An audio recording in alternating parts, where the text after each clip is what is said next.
Quem está com a doutora Maristela hoje é a Mônica Simões, foi enviada para a gente conversar sobre esse assunto. Mônica, é com você. Boa tarde. Boa tarde, Dalisson. Boa tarde para todo mundo. Pois é, doutora Maristela, estava ouvindo vocês conversando no estúdio, ela até estava comentando alguns casos aqui comigo. Doutora, muito boa tarde, mais uma vez aqui no SBT Notícias. Qual o desdobramento desse segundo dia de guerra? Agora o que nós estamos vendo é a Ucrânia está completamente sozinha, né? Aqueles parceiros que pareciam tão alinhados com a Ucrânia, Biden, União Europeia, OTAN, parece que agora recuaram e deixaram o presidente da Ucrânia completamente só.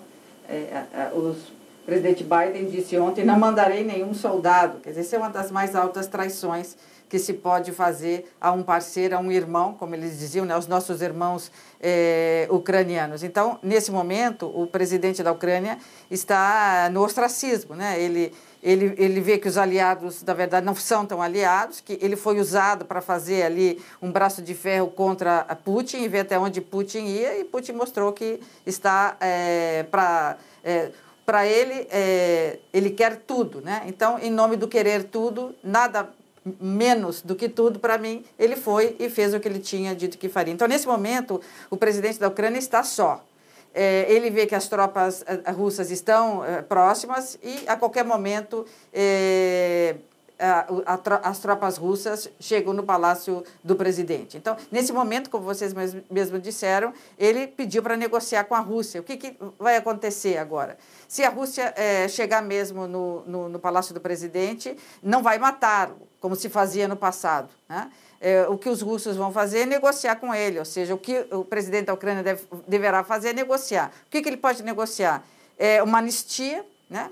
Ele sair e tocar a vida dele normalmente, ele pode ser preso e negociar alguns benefícios, ou ele pode negociar de partir para o exílio. O que vai fazer a Rússia? Bom, a Rússia não vai anexar esse território, porque seria demasiado caro.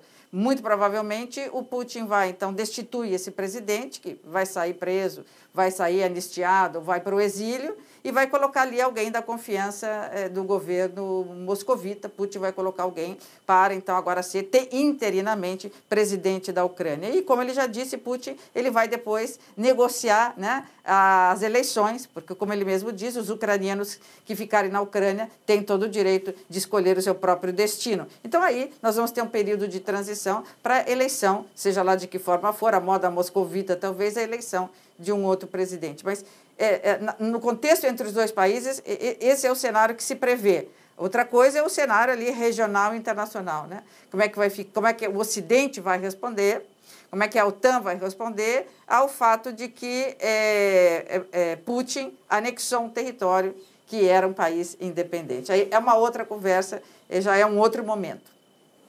Estela, a gente está aqui também nessa conversa com o correspondente internacional, Sérgio Uti, que está em Kiev. Você tem um comentário relacionado ao que a doutora falou agora há pouco, né, Sérgio?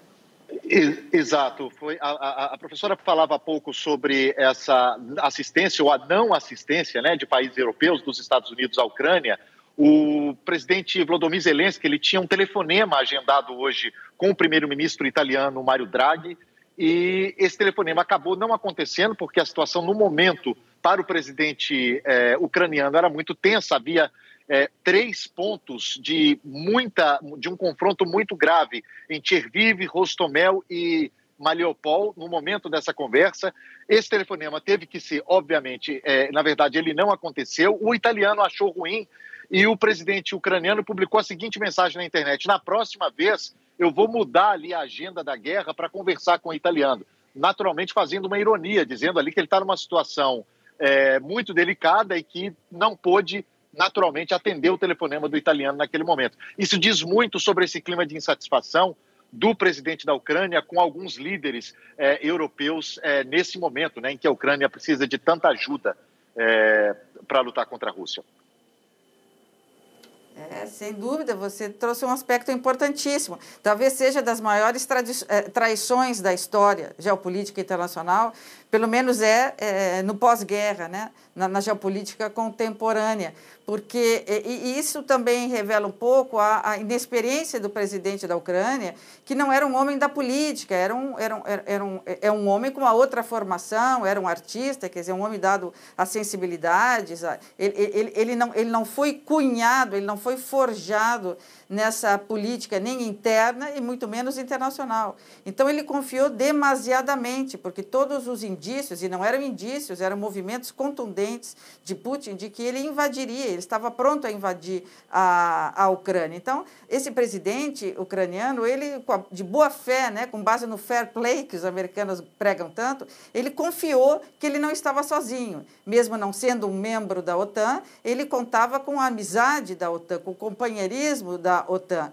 E ele viu que esse companheirismo, na verdade, não era tão sincero assim, porque mesmo não sendo um membro da OTAN, se o presidente da Ucrânia fosse precisar de recursos, de apoio bélico, ele iria recorrer ao Conselho de Segurança da ONU, como fizeram os kuwaitianos com a invasão do Iraque nos anos 90. Mas ele sabia, o presidente da Ucrânia, que se ele recorresse ao Conselho de Segurança, que é o que mais organização tem para intervir num momento como esse, de retorno da paz e da salvaguarda das pessoas, ele não conseguiria que o Conselho de Segurança se movimentasse, porque lá haveria o veto, né, de qualquer ação militar em defesa da Ucrânia, da Rússia e da China, que são 2 membros do Conselho Permanente. Então, ele sabia que ele não contaria com o Conselho de Segurança da ONU, mas ele contaria com a amizade militar dos países do Ocidente, sobretudo Estados Unidos e União Europeia. Então, esse homem foi traído, né, na sua, podemos dizer, até na sua inocência, né, de um homem novo na política, e que agora se vê absolutamente abandonado. E nós vemos aí, então, que não há vilões, né, não há mocinhos e bandidos. Parece que todos são bandidos aí, e não devemos sair julgando imediatamente Putin. Putin deve ter as suas razões, o Ocidente também, mas vimos aí um momento histórico bem interessante que vai ficar registrado na nossa memória. Professora, ontem muito se falou sobre qual seria a eficácia das sanções internacionais contra a Rússia.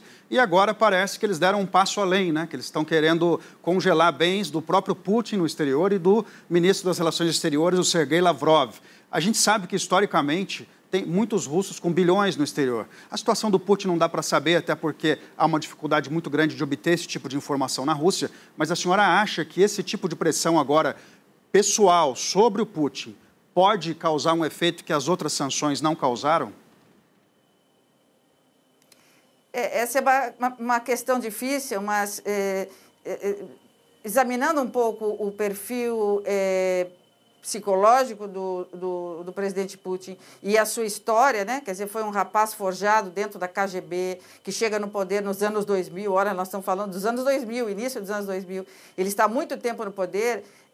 Claro que os bens econômicos são importantes, ele é um homem inteligente, ele tem os seus bens, ele colocou aqui, ali e acolá, ele resgatou no último ano, quando ele começou esse plano de invadir a Ucrânia. Então, ele tem aí uma salvaguarda, ele tem bens que lhe permitem viver de forma razoável, independentemente das sanções.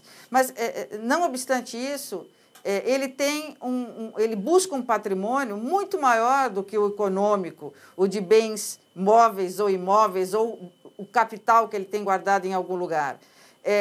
Para ele, o maior patrimônio é sair da história da presidência, sair nos livros da história russa contemporânea como o homem, como o presidente que redefiniu as fronteiras da Rússia. Né? Não refundou a União Soviética, mas reescreveu, recuperou territórios que foram, então, perdidos, segundo a interpretação dele, nos acordos que terminaram com a Guerra Fria, quando a União Soviética, então, se desmembrou. Esse é o maior patrimônio de Putin. O maior patrimônio de Putin é aparecer perante todos nós e dizer: eu peitei o Ocidente. Né? Eu aqui tenho aliados como China, talvez como Coreia do Norte, países do Oriente Médio, que têm contas também a acertar com o Ocidente. Eu sou o homem que peitou, que disse que ia fazer e fiz. Isso já é um patrimônio enorme para entrar para a história. E o outro que vem a reboque é a redefinição das fronteiras, ou seja, ele voltar a ter uma hegemonia, ainda que a Ucrânia fique um país independente, nunca será completamente independente, porque Putin fará da Ucrânia o seu quintal, o seu puxadinho ali, o seu anexo. Então, esse é o patrimônio e, em nome disso, ele está disposto a perder qualquer coisa.